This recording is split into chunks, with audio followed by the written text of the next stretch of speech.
The gym lights hummed like a warning. A black belt laughed and pointed at the janitor. "Step up just for fun," he called, voice sharp. The man with the broom set it down and walked forward.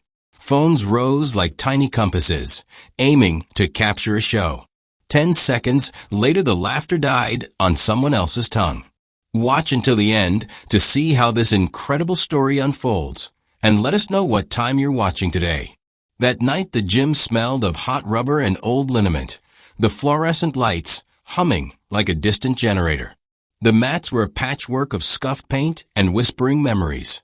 Someone had written in no shortcuts, in a hand that had long since faded. Ethan pushed a broom along the edge, the bristles whispering against the floor, while the last class trickled out, towels, grunts, the rattle of lockers. He moved like a man who belonged to the room and not to its center. Steady, invisible, useful. Derek owned the center. The black belt that wrapped his waist looked new against his chest, like a statement and a dare. He was all sharp elbows and loud grin, a man who thrived on the glare that followed him. Teenagers followed his shadow. Older men patted him like he was the answer to a question they'd given up trying to ask. Tonight, he wanted the room to laugh with him. "Hey, janitor," Derek said, voice carrying too well. He'd been doing that all night, throwing barbs like cheap pins, watching them hit a target with practiced aim. The room shifted a degree, the way a weather vane finds north. Ethan's hand paused on the broom. He let the broom fall to the side. He could have finished the corner, could have left the challenge, sitting like a stone in the middle of the gym until the morning crew swept it into the trash. But some things land and refuse to be ignored. Derek's grin widened, and the rest of the crowd tightened like a drawn net. "We're just sparring," Derek called, as if the words were feathers and to soften the shape of what was about to happen. "For fun. Let's see what the janitor's hiding." Laughter ricocheted, quick and brittle. Ethan's face stayed the same, a map of small, silent decisions. He had a daughter waiting for him on the other side of the city, 2 bedrooms and a single light bulb. Homework spread like small white islands on the kitchen table. He had bills that fit neatly into the jar inside his locker and a bike that refused to idle properly. He had reasons to be careful, but he also had a history that never really fit the mold of janitor. It hung in the calluses of his hands and the pale line of an old scar under his collar. He had learned, years ago, what to do when someone assumed they had the right to make him small. He had learned how fast silence could become an answer. He didn't say no. He moved to the center, because a room that looks at you long enough will eventually make you look back. They wrapped his hands with unfamiliar tape. The gym owner, who'd seen 100 small dramas, gave Ethan a look that held a question, and then walked away. Derek bounced on the balls of his feet, all swagger and weathered confidence.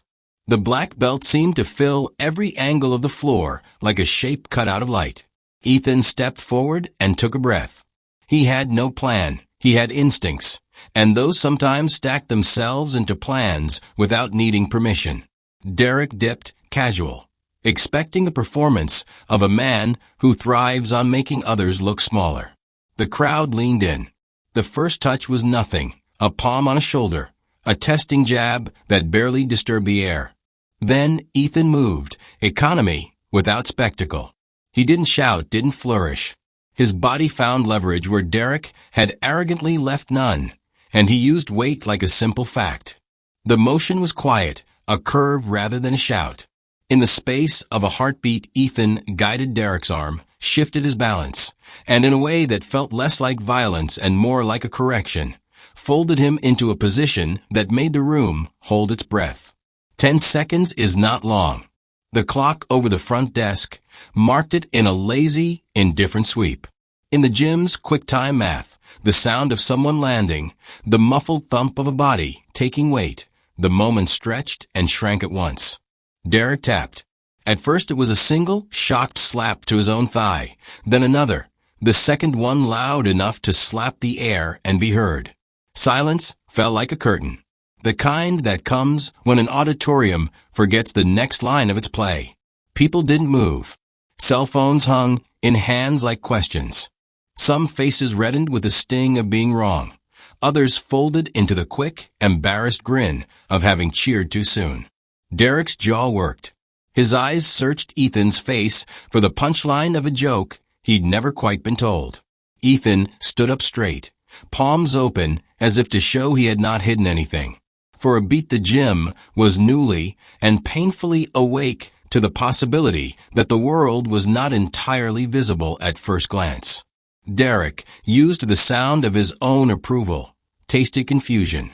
Ethan felt a dozen small, private things settle in his chest like quiet tools being put back in a box.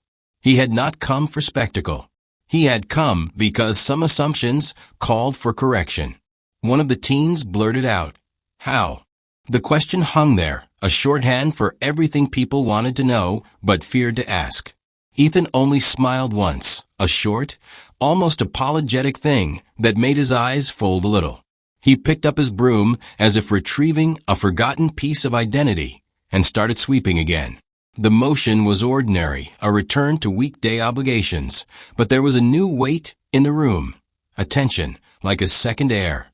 Who is this man? The room wanted to know. And if you were watching, what do you think will happen next? Would Derek demand another match? Or would the quiet man's past finally unravel the careful life he'd built for his daughter? The question tasted of gasoline and rain, combustible and impossible to ignore. Ethan's life lived in small, exact motions. Nights at the gym supplied the steady, honest rhythm that kept his world from tipping. Sweep, mop, change the water, set the kettlebells right. He learned early that routine makes a house livable and a life safe. The clock over the office was a companion more constant than most people. It told him when to go home and when to come back. He kept his keys on a ring with a bent Harley charm, the metal smoothed by years of pockets and work. That charm fit in his palm like a coin from another life. By day, he was a different kind of invisible, a cleaner at the school where Anna laughed too loud and came home with glue in her hair. He wore his uniform home, tied off the branded jacket at the collar, and hummed low to himself while cooking spaghetti the way Anna liked it. He checked homework under a lamp that threw the kitchen into a warm oval, then sat with her long enough to point at comma placement and the correct verb tense, though his own education had stopped earlier than he'd liked. He reached for small rituals, the same mug for hot chocolate, the same story read in the same voice. Those rituals were scaffolding for both of them. They held the tattered edges of something precious. He kept a picture on the fridge of a woman whose smile still made his chest shift, though the loss of her was a closed room he visited only in the dark. Anna called her Mum when she talked about the past, simple and soft. Ethan folded that softness into things, Anna's school projects, the careful sewing of her jacket cuffs, the quiet check of a lock on the door at night. His tenderness was a practice, one he polished with the stubbornness of someone who'd promised to stay. The bike had stories. It was older than he was by make and sentiment, all chrome dulled into a pewter that caught light like a memory. He'd bought it with a down payment he scraped together, and it had become a courier for small victories, weekend trips to the park, the first time he'd taken Anna to watch fireworks from a bridge, the times he'd found the courage to leave trouble behind. The engine had a cough if he let it idle too long, and the seat was patched with a rectangle of black vinyl that refused to match anything. When he pushed it down dim streets, the bike sounded like an honest promise. Loud, steady, unashamed. There were keepsakes he never talked about. A frayed patch folded into the bottom of his locker, a dog tag with numbers that still impressed the skin beneath his shirt when he slept. The patch belonged to a group he had once moved with, an old crew where loyalty was measured in bruises and midnight oaths. The edges were singed where a lighter had warmed a shared cigarette. The logo, once proud and sharp, had softened into a shape he could still trace with his thumb. He kept it because it reminded him of what he had been and what he'd chosen not to be again. People at the gym knew him as the man who fixed the leaky bag, who carried out a rack when someone asked, who always had a spare towel and a quieter way of hearing a person's problem. They saw the privacy of a man who seldom ate with anyone, who answered questions in short sentences because long ones were risky. Kids learned his nod. Older members offered a curt thank you when he collected their drops of water. To most, he was useful and unobtrusive. To Anna, he was the whole horizon. But the night Derek decided to prod a question into the center of the room, the weight of Ethan's past pressed in like a shadow at the edge of light. Someone who had once been trained to move like a river around rocks, practical, clean, efficient, could not help but reveal the shape of that old schooling in a flash when challenged. Ethan's hands carried memory. A callus here, a pale scar there. The way his fingers tightened around a broom like an old habit. Each small tell was a silent echo. He used the gym's back office as a library of safe things, boxes of old gloves, a chipped thermos, the folded patch. One evening, when the world outside had cooled and Anna's homework was a small island lit by lamplight, Ethan took the patch out and smoothed it on his knee.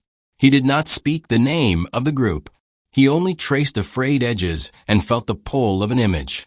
Him, younger, on a bike with a roar in the chest, and a man beside him who later became a mistake he could not afford to repeat. He had walked away then, not with a dramatic slam, but with a steady, cold decision to stop adding trouble to the ledger of his life. For Anna, there were people who had seen him before walking away. Luke, a man who still rode with an uneasy half-smile when he passed by. Frank, the gym owner, who remembered Ethan as someone who once could be louder but chose quiet. None of them forced history into his pocket. They let it lie there, a small, dangerous object. Ethan had learned to administer his calm like first aid. Slow breath, measured step. The refusal to let others redraw his horizon. Tonight, as he walked home under street lamps that leaned like sentries, the city felt like a patient breathing through its mouth. He thought of Anna sleeping under two blankets, the way a child's small hand curls around the fabric of a parent's sleeve. He thought of the patch in the locker, the dog tag in his pocket, the noise in the gym that had returned him to a shape he had promised himself never to fit again. He had left a world of rough gestures for the steady work of making a life. The memory of the fight was a splinter under his skin, kept safe, handled, not allowed to splinter into harm. How do you hold a life together when everything you loved once needed you to be someone else? He tucked that question into his jacket as if it were another small, useful thing and pushed the bike pedals down the dark road toward home. Noise spreads faster than sense. By the time Ethan had swept the last corner and locked the door, someone had already posted the clip. The phone in his pocket buzzed like a second pulse. One alert, then another. Derek's name flared across the screen with little previews, a hand pushing, a man folding, a tap that sounded like a verdict. The gym's fluorescent light turned into a thumbnail on strangers' feeds, and the room where he'd been nearly invisible was suddenly a tiny stage scene by people who would never know his face beyond the patch of shadow over his jaw. Derek's anger unspooled in public. Videos looped with commentary. Some mean, some mocking, some thrilled at the spectacle. Tap in 10 seconds became a sneer the next morning at the coffee shop, a tag on a local forum, a headline someone else made for clicks. Derek's friends circled like a pack, and they wanted retribution, not answers. They wanted Derek back on top, a throne made of applause and Instagram hearts. At the gym, heat shifted into politics. Frank, the owner, tried to close the moment down with a tired smile and a reminder about safety, but faces around him kept marching. A few younger members saw Ethan as a new kind of hero. Others saw him as a cheat who'd taken a shortcut. Derek, stung and smarting, called it a trick. "You hit below the belt," he accused in a voice that broke like a brittle stick. People nodded and shook their heads as if confirmation could fix the gnawing of being wrong. Ethan didn't answer at first. He felt the old, practiced calm roll through him like an ocean tide. Long, inevitable. But for the first time in years, the tide left behind evidence. The bellies of messages piling up on his phone, the strangers' names in the gym's doorway, the way Anna asked if anyone at school had seen the janitor on someone's phone. The small life he'd stitched together frayed at the edges. Words reached places that mattered differently. A man who used to ride with Ethan, Luke, texted a single sentence that read like a closed fist. "You got noticed. That isn't safe." There was no nostalgia in the line, only a warning. Luke's message pulled at a thread under Ethan's collarbone. People who knew what he'd been capable of and what that capability had cost. Ethan remembered nights when visibility meant danger. Offers drawn with voices that could promise protection but demanded payment. He'd left that ledger blank on purpose. Then came the knock. It was late, thin light in the hallway, and his drawing still taped to the fridge, when someone thumped on his door with the kind of rhythm that meant business. Ethan opened to find two men he recognized from when the world had been louder. One with a face that hadn't softened, another wearing a jacket that carried the smell of diesel and old smoke. They did not smile. They did not pretend to care for the little life Ethan had built. One of them looked him straight in the eye and said a sentence he'd not heard in years. "You owe." The word landed like a weight. Ethan's body kept the memory of the old world in the way his shoulders rolled and the way his hands found the edge of the doorframe. The men were not there for a friendly catch-up. They'd seen the clip, they had seen Derek fall, and where others saw a spectacle plain and small, they saw leverage. The chance to pull a man back into a ledger he had vowed never to balance again. Ethan felt the room narrow to two things: the sleeping sound of his daughter in the next room and the new noise at the door. He could imagine what they'd ask: a favor, a debt paid in muscle and presence, not money. He could imagine the choice they'd frame for him: come with us, or let the trouble find its way to Anna. In every old story he ever knew, the second option was never really safer. He met them with the same quiet he used on the mats.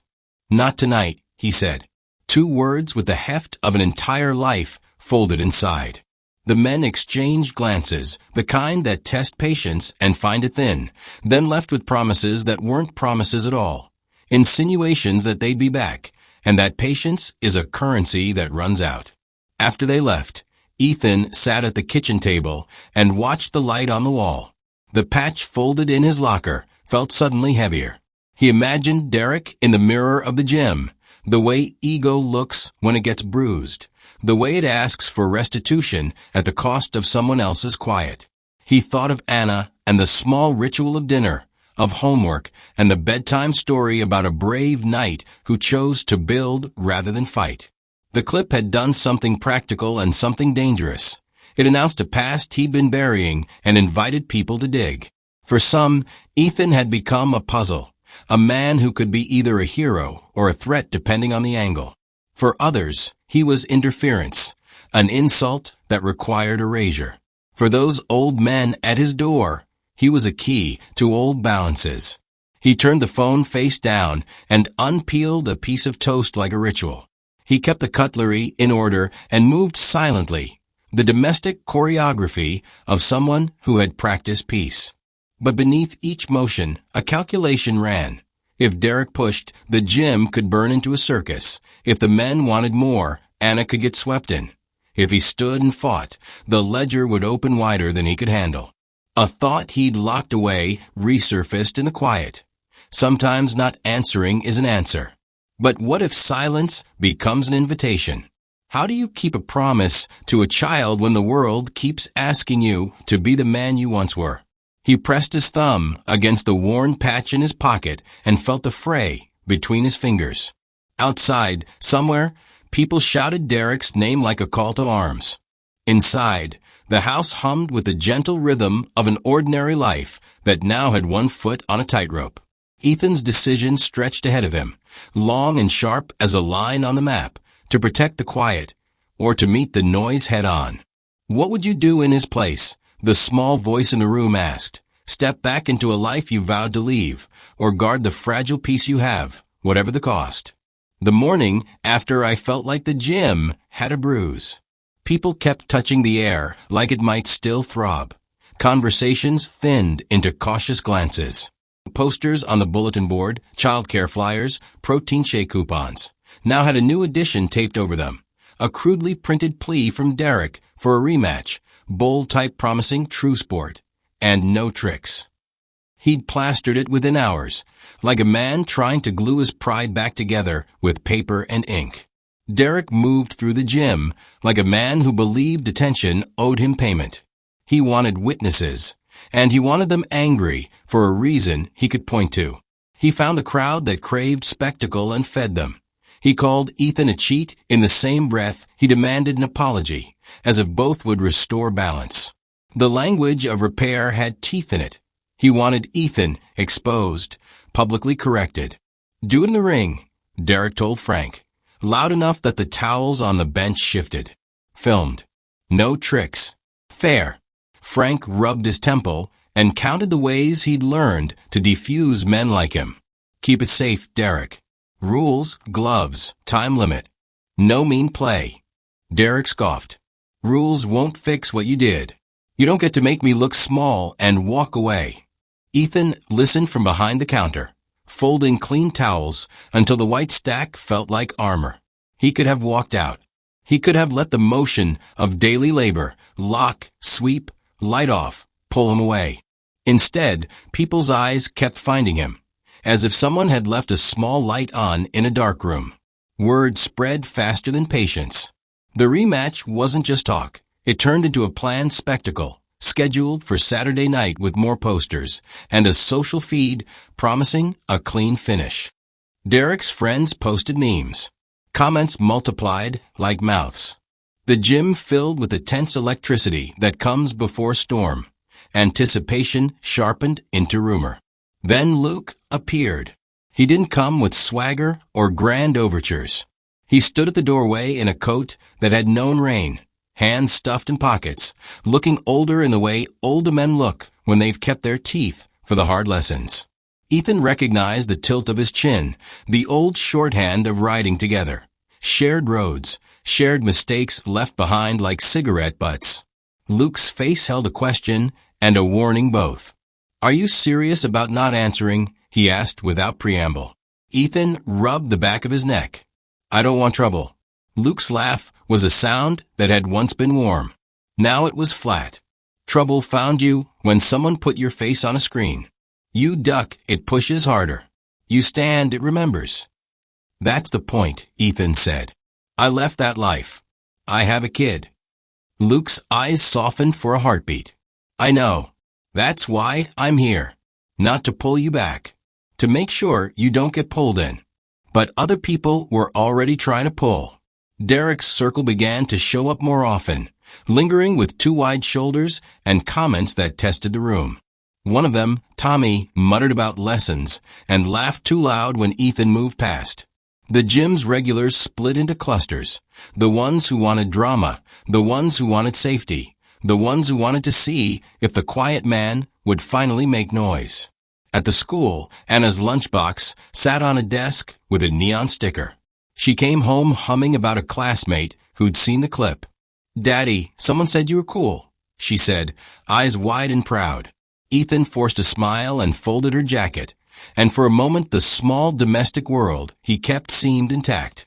But when she asked if he'd fight again, her voice dropped into an adult-sized worry that scraped him raw. "Not for fun," he said too quickly. "Not for fun." That night, a different kind of pressure arrived. A man with a voice like gravel stood at the back of the gym and asked bluntly, "You're sure he won fair?" His tone left no room for doubt. Others echoed him.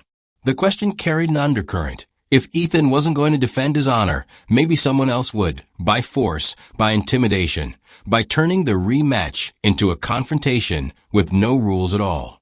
Tensions crept into the smaller moments. Someone overturned a mop bucket in the locker room and laughed as if it were a joke. Derek's Instagram blew up with taunts. His followers posted demands that Ethan show the real him. Ethan found himself watching the entrance, measuring every footstep, listening for the echo that meant trouble had come with shoes. Then Frank, the owner, closed the gym briefly to call a council of sorts. He didn't want a riot. He wanted calm, which felt like asking the sky to stop being sky. "We'll set rules," he said. "Referee, no takedowns below the belt, time limits. His voice trembled, a man trying to ration fear into regulations. Derek sneered at the list. Rules won't teach him humility. No, Frank said, but rules keep people alive. Ethan thought about the life he'd sworn to protect. He thought of the dog tag in his sock drawer and the patch in his locker, and how both of those things had the power to pull him back. He thought of Anna's small hand slipping into his on the way to school and felt that map of responsibility tighten in his chest.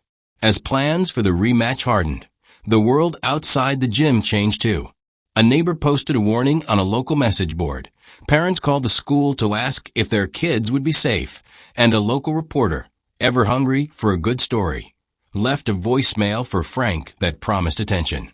The stakes grew vertical. What began as ego and bravado climbed into risk for people with names and homework and real nights of sleep. The crowd, hungry for closure, began to demand a result. Some wanted spectacle. Others wanted humiliation for Derek. A handful wanted Ethan to prove he was more than a one-line clip. The noise tightened like a garrote. If you were there, watching people pick sides and prepare for a night that could rewrite a quiet life, would you stand with the man trying to keep his peace, or shout for the fireworks that make things simple and loud? The question threaded the room like a string, and no one could say for sure which hand would pull it.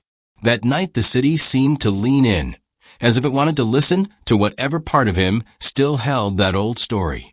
Ethan sat on the fire escape behind the apartment, the metal warm from a day, and a school backpack lying inside like the proof of a small life that was entirely his. He drew the frayed patch from his pocket and let the moonlight catch its faded threads. The pattern was half ghost now, the colors drunk away by nights and rain. He could trace every nick and burn with a thumb. Each one had a name. He had a memory that lived in the smell of motor oil and lemon cleaner, a sharp, unfair pairing. It was the night he decided the ledger would stay blank. Claire had been laughing about something small, an argument over which cartoon to record for Anna, when the door slammed and the world bent. Men who had once called themselves brothers pushed through the doorway like the weather. A fight had spilled into the hallway, a misunderstanding built on too much pride and too many hands. Voices rose. And in the middle of that noise, Claire stepped forward as if she could steady everything by standing it. She didn't know what she was stepping into. He remembers the light on her face, the way it fell soft but full in the seconds before things went wrong. He remembers the sound, not a shout, not a crash, but the sudden, terrible silence that follows a single wrong move. Afterward, there were sirens and apologies and a long, slow emptying of the room where laughter used to live. Claire's things stayed where she had set them, a mug on the counter, a book left open at a middle page. Anna kept asking when Mum would come back, and the question sank like a stone that could not be lifted. He had been able to answer everything but that silence. In the days after, he learned what the word leave really meant. It was not a cinematic exit. It was a quiet packing of a single suitcase, trading a motorcycle for a smaller life, trading roars for bedtime stories. He promised Anna a steady hand and Claire a memory he would keep honorably. That promise was a map he folded into his chest every night. On the fire escape, the night was a slow drum. Ethan let the memory run through him without judgment, only fact. The patch in his hand was a relic of a life that had shaped the memory. Faces, loyalties, the way men talked about debts as if they were ledger entries and not people. He felt guilt sometimes, a dull ache that sat under his ribs, but what cut deeper was the knowledge that leaving had not erased consequence. The act of walking away is not a clean hinge. It leaves flaking paint on the frame of the life you built. He thought of a look on Derek's face when he tapped out, surprise, outrage, the momentary cracking of an armor that had grown familiar. That crack would invite others. The clip online had not simply shown someone getting pinned. It had announced his past to people who thought silence meant weakness. Some would see a man's restraint as an opening.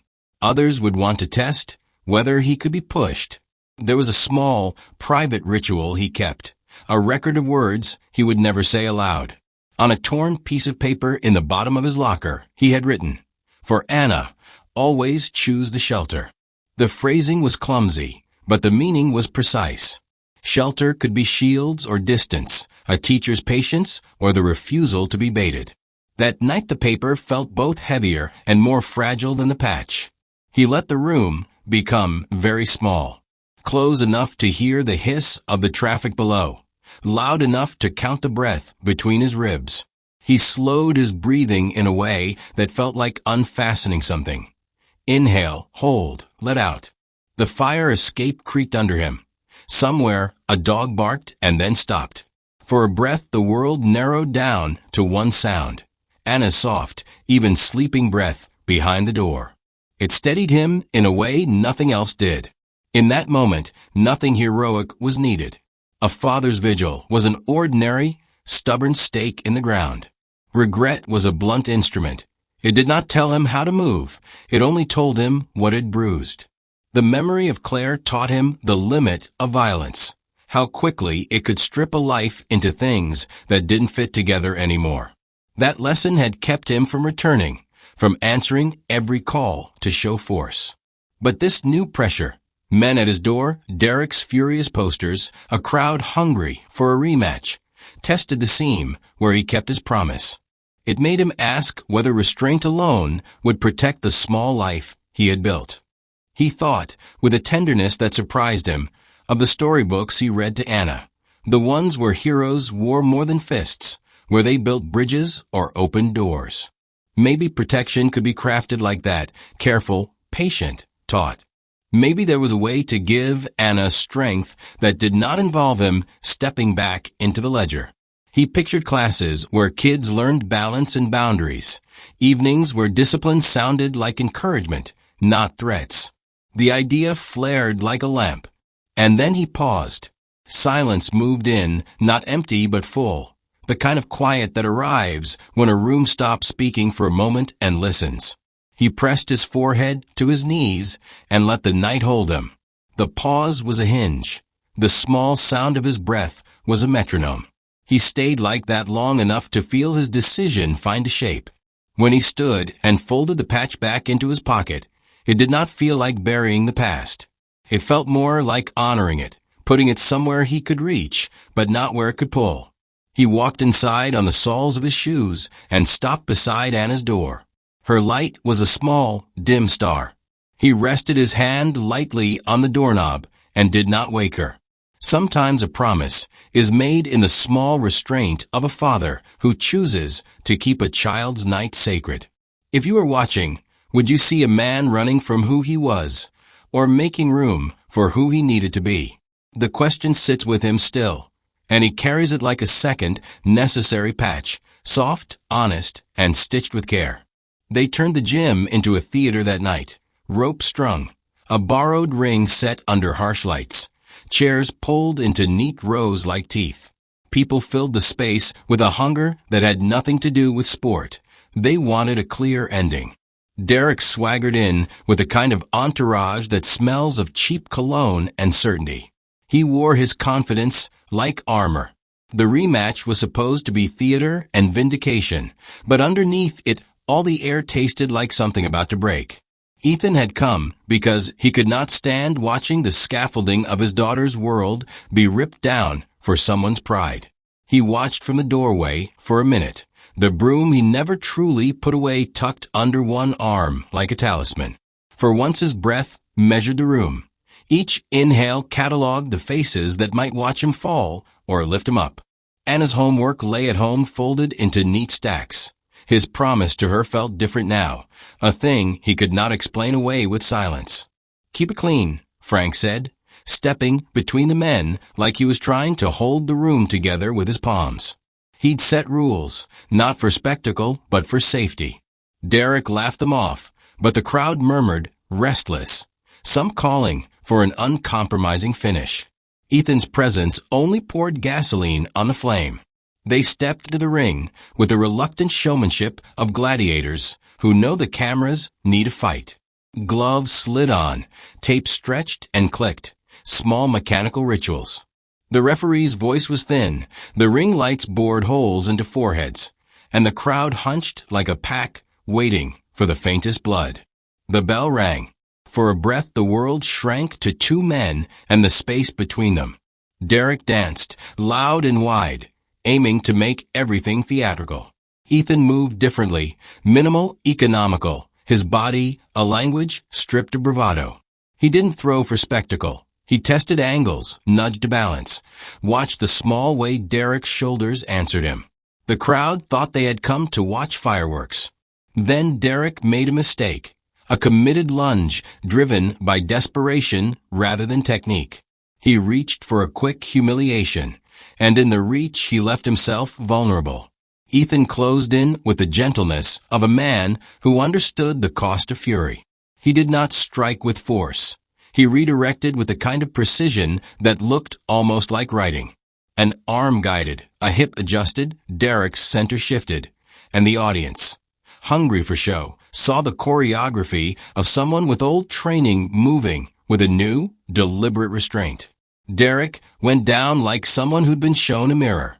His hand slapped the mat once, twice. The room inhaled and then forgot how to exhale. The referee counted and then stopped, confused by a tap that seemed more a release than a surrender. Derek scrambled up, rage making him clumsy. The crowd's roar fractured into shouts and jeers, and the thin surprise of those who had recognized not victory, but a correction. That's when the other shoe fell. A ring of men at the edge, friends of Derek, men who kept score in a different currency, stepped forward with hands that weren't there for sport. The smell changed, fear, then potential violence. Ethan saw it the way he'd always learned to see danger, a map of intent and proximity. He moved before anything could unravel, not with fists, but with containment. His hands found forearms and shoulders, turning aggressive momentum into a slow, controlled lock. He guided rather than punished, neutralized rage without humiliation. Luke pushed through the tight crowd, then older, broader, the kind of man whose arrival rearranged expectation. He didn't shout. He didn't threaten. He walked to Ethan's side and placed a palm on Derek's shoulder, a gesture that said more than 1,000 blustered threats ever could. This ends now. Luke's presence changed the shape of the crowd. Recognition hummed through the room like electricity, finding a seam. "It's done," Luke said, voice low. He turned to the cluster of men and spoke a name from a place and time they remembered. The name of the crew Ethan had left. The syllables hung heavy. A ledger reopened. Murmurs swelled into a hush. Pieces fell into place for some. Ethan hadn't merely been a janitor who learned a trick. He'd trained men who rode hard and fought harder. The revelation slid through the audience like a new rule. Derek's indignation curdled into confusion when he realized the stakes of what his ego had unearthed. The men at the ring's edge backed away, suddenly aware that the lines they thought they could cross were not only about bruises. They were about reputations and older, muzzled loyalties. Frank crossed the ring and put a hand on Ethan's shoulder like forgiveness and apology in one gesture. Ethan stepped back from Derek and faced the room with something that felt like relief and resolve braided together. He didn't raise his voice to demand anything. He didn't need to. The house had seen him, and the story was no longer the cheap looped clip people had weaponized on their phones. It had depth, a man who'd chosen to walk away, who could still move with lethal skill, but who had decided to hold himself to different standards. In the aftermath, people clustered and talked in small, urgent bursts. Some grudges cooled in the face of facts. Some curiosity hardened into respect. Derek slipped from the ring with a face like thunder, his friends muttering about pride and lost ground. Luke stayed close, a quiet sentinel, while Frank led Ethan through the bowing, handshaking, and awkward offers, the kind that might have been invitations to teach, to lead, to turn a private skill into public purpose. Ethan stepped outside, afterward into a night that smelled of rain and cooling asphalt. The city had not been rewritten by one fight, but something fundamental had shifted. He had not been dragged back. He had not succumbed to revenge. He had made a choice in public that matched the promise he kept in private, to protect, to refuse spectacle, and to show mastery not as domination, but as a guide.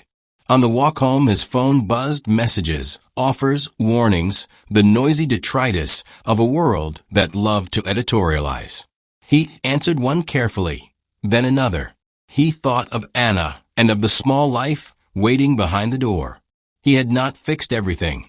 There were still men at his doorstep, still the danger that fame can bring. But he had shown a shape that could be followed, someone who holds power with restraint. If you had been there, would you have seen a man reclaiming his life, or a man finally forced to reveal what he had hidden? The question followed him down the block like the echo of applause, and for the first time he could answer without the weight of a ledger in his voice. He had chosen. They cleared the ring slowly, like people making room for something new to stand up inside an old place. Conversation folded into small groups. Hands found shoulders and backs in ways that tried to say we're okay, without promising too much. Ethan walked through the thinning crowd with the same steady step he used on late-night streets. The lights felt softer now, not because they had changed, but because the room had. There was less hunger in people's faces and more of a curious quiet, the kind that asks more than it accuses. Derek sat on the edge of the ring, gloves slumped at his knees, the fight's adrenaline turning inward into a weird, private ache. For a while he didn't speak, only stared at the floor as if it might answer him. Ethan paused, not because he wanted praise, but because he wanted to hold the moment where a person can still choose. He crouched and offered a hand, the kind of small bridge that asks the other to cross. Derek's hand hesitated over the gap. Pride is a stubborn thing. It sits like a stone in your mouth. He took the hand anyway and let himself be helped up. No theatrics. No gloating. The move was simple, human. One man steadying another. The crowd watched as if it were the last scene of a play they'd been given a chance to change. After, people drifted toward new conversations about training, about safety, about the gym offering something that would matter longer than a single night of spectacle. Frank, who had been the quiet center of the gym since before either man had claimed any sort of stage, stood with an awkward smile and asked Ethan a question that surprised him. Would you teach a class? For kids who need a place and some rules. Ethan blinked. Teaching wasn't what he'd planned. He'd left noise and shouting for sleepy routines and a calendar that revolved around school plays and dentist appointments. But the idea sat light and right in his chest, a steady place where skill could be shaped into something useful, where hard lessons could be softened into habit and care. He pictured Anna learning to stand straight, not because she needed to fight, but because she needed to know the shape of courage. He thought of a ledger in his life and how small acts could keep it balanced. I'll try, he said. The words were small, but they folded his private promise into a public offer. People clapped, not the kind that cheered a knockout, but the kind that makes room for a new beginning. Offers came in the way of hands pushed into his. A parent with a troubled son asking if the gym took on mentorship. A school counselor asking about after-school programs. Each small request felt like a crack in the wall he'd built around himself, a light finding the seam. Derek hovered near Frank as decisions were made. Later, when the crowd had thinned and the chairs were stacked like tired teeth, Derek found Ethan again in the corner by the water cooler. His voice was rough in a way that was almost honest. I thought I had to be loud to be strong, he said. I was wrong. Ethan looked at him, really looked, at the lines around Derek's mouth, the way his chest rose and fell. Strength shows up quieter sometimes, Ethan said, and it keeps people safer. They didn't promise to be friends. That would have been too tidy. But they made a truer agreement. Derek nodded, slowly, as if folding the notion into himself, and the tension that had sat between them loosened. It was the kind of small repair that doesn't erase what happened, but sets in motion something that might stop the same thing from repeating. Outside, the night air had the hard, clean taste of rain waiting. Luke walked Ethan to the curb, their steps in time like two men who had once ridden the same road and now kept time with different rhythms. You did right, Luke said simply. No sermon, no praise trimmed with knives. Only the kind of plain recognition that lasts. Ethan's phone buzzed with messages he had no appetite to read all at once. Offers, warnings, the predictable push and pull of people making meaning. He answered just a few, the necessary ones, and then headed home. The city lights folded and softened as he rode. The bike hummed like an old instrument tune new. He thought about Claire, about the life he'd promised Anna, and about the patch now pressed against his palm in his pocket. He decided, suddenly, and with a clarity that felt like permission, to bring it home. At the kitchen table, Anna was still awake, books pushed aside as if they'd been caught mid-flight. She looked up when he came in, searching his face for the weather report of his night. Ethan sat down across from her and took the patch from his pocket. He hadn't planned a speech. Good things rarely arrive with prepared lines. He folded the frayed cloth into his hand and set it on the table between them. It's old, he said. It used to mean a lot. It showed where I was, not who I wanted to be. Anna reached out with a small, sure hand and touched the edge. Her fingers were curious, unafraid of history the way adults were. Can I keep it? She asked. Ethan watched the light on her face, the way she looked at the thing without the weight he'd given it. Yes, he said. Keep it. So you know where we started, and you can choose where we go from here. He didn't make it a relic of guilt. He made it a lesson passed like a map. To him, giving the patch to Anna was not an erasure of the past, but an offering of choice. It was a way to say, this is what I was. This is what I chose instead. You can hold it to remember or fold it away to make room. That night, when Anna slept in the house, kept it small, patient breathing, Ethan sat up a while and made lists like a man learning the religion of ordinary days. School plays, dentist appointments, the new class schedule at the gym. He wrote down times and names, each one a stitch in a fabric of steady things. Outside, a few more texts came, some with undertones of warning, others with offers to help reinvent his life into a public good. Ethan read them and put the phone face down. He had chosen a work that fit with a promise he'd made in the dark. Keep Anna safe, teach what needed teaching. Don't let the ledger drag him back into a life that had cost too much. If the world wanted to watch what he'd done, let it. But he would measure his days by quieter standards now. He had learned that redemption did not come as fireworks. It arrived in the small, stubborn acts of return.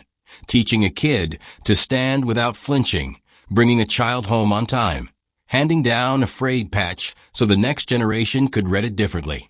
What would you teach a child with a patch like that? The history stitched in, or the future it could become?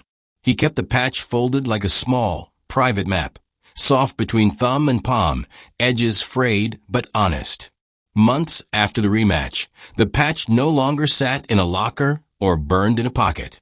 It lived in Anna's drawer now, beside a set of crayons and a ribbon she'd won for a spelling bee. When she asked about it, Ethan told a short story, not about glory, not about fights, but about choices. He told her that some things show you where you came from, others, how you decide to travel next. She nodded as if this were a lesson shaped to fit inside her small hands. Life rearranged itself into steadier things. The gym's after-school class started slow. Half a dozen kids who wanted to learn how to fall without fear, how to stand without shouting. Ethan taught them balance and patience, the way to hold a space for someone else's breath.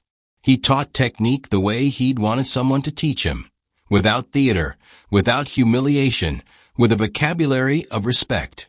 Parents watched, and bit by bit, trust replaced suspicion. Derek began to come sometimes, quieter, asking questions about footwork rather than posting taunts. He learned that proving yourself didn't always need an audience. Fame, that odd, loud animal, circled and sniffed, then moved on. The clip that had once made strangers decide who Ethan was became a small footnote in a longer story. Offers came, some sincere, some not, but he took only what fit the life he'd promised Anna. He worked evenings at the school, taught afternoons at the gym, and on Saturdays he rode a route with the kid from down the block who'd never been farther than the park. The bike still coughed sometimes, and he liked that. It reminded him that not everything needed to be smooth to be true. Luke stopped by on Sundays to fix the engine or talk about old roads. They shared coffee, without words about the lives they tried to leave and the ones they were building instead. Once, when the light was thin and the city smelled like rain, Luke said, "You did more than teach moves. You taught containment." Ethan answered with a shrug that was almost a smile. Containment sounded like a small victory, but it was the kind that sank deep and held. Sometimes the men who'd come to his door returned, not with threats, but with a weary ask. Could they bring their sons? Could they learn to direct something fierce into something steady? Those were the hardest tasks, the ones that might have once pulled him back into old rhythms. Now he had a different ledger to balance, one that weighed guardianship heavier than bravado. He found himself saying yes more than he expected. Nights were still the quiet he'd always guarded. He and Anna had rituals. Homework under the lamp, chocolate in the same chipped mug, a book read the same way, because habit can be a shelter. He watched her grow with the kind of measured pride that does not need an audience. She learned to stand up straight not because she would have to fight, but because she had practiced being ready for whatever life asked. That, Ethan thought, was the real instruction he could give her. Readiness without aggression. There were moments when the old life knocked lightly. A text from a number he'd blocked. The sight of a familiar jacket walking past the store window. Those times he folded himself small and remembered the night Claire left and the hollow it had opened. He honored that absence with steadiness rather than spectacle. The patch, once a temptation to nostalgia, became a classroom prop he used to talk about history without letting history decide the future. He showed the kids how things fray, how threads pull, and how you can stitch again with care. Derek came to the class one rainy afternoon, late and sheepish, and watched from the back. Ethan worked with a kid who refused to hold a stance without flinching. He corrected the boy gently, showed him how to ground his weight, and the boy's shoulders loosened. Derek stayed until the end. Then, when the last kid had said thank you and left, he lingered and offered a piece of his own apology. A small, honest sentence. Ethan accepted it like the practical thing it was. They did not become friends that week or any week after. But they found a civility that didn't require proving anything. At home, years of small choices accreted into a shape he recognized as a life kept. He didn't brag about the night in the ring. He usually didn't mention it at all. Sometimes, standing at Anna's bedroom door while she slept, he would press his fingers against the patch in his pocket and feel the map of his past without letting it pull him out of the present. The ledger had not gone away, but now its entries read differently. A tuition paid, a dentist visit scheduled, an afternoon class planned for a boy who needed to learn how not to flinch. On a warm evening, when the city smelled like summer and frying onions, he sat with Anna on the back steps and watched the light bruise into orange. She asked him, without dramatics, what he was proudest of. He thought for a moment and told her the simple truth, that I didn't let the old me steal your nights. She munched a slice of apple and shrugged, as children do, then asked another question that made him smile. Do you think the patch will ever stop being interesting? He considered it and saw what she meant. For her, the patch could be an heirloom or an artifact or nothing at all. He had given her the choice. So he asked her one back quietly, if this was yours, what would you do with it? She looked at the patch, then at him, and said plainly, I'd keep it to remember. But I'd sew it on something I liked. Not a jacket. Maybe a bag for my things. That way I'd carry the story, but I'd decide where it went. Her answer, small and fierce, felt like permission given and received. If there was a moral to the story, Ethan thought, it was less about proving strength in 10 seconds and more about what you teach the next person with what you carry. He had learned to measure courage not by how quickly an opponent yielded, but by how well you could hold the line between who you were and who you wanted to become. The patch no longer commanded him. It traveled with him as a reminder that history is a tool, not a destiny. What would you hand down? The history as a warning, or the history made into a lesson? The question stayed with him, not as a riddle, but as an invitation. He folded the patch into a small box and put it on Anna's shelf. Outside, the city breathed on, light steady as any promise. Inside, a father and his daughter planned a trip to the river, a small, ordinary thing that felt, to both of them, like the truest adventure. I hope you enjoyed that story. Please share it with your friends and subscribe so that you do not miss out on the next one. In the meantime, I have handpicked 2 stories for you that I think you will enjoy. Have a great day.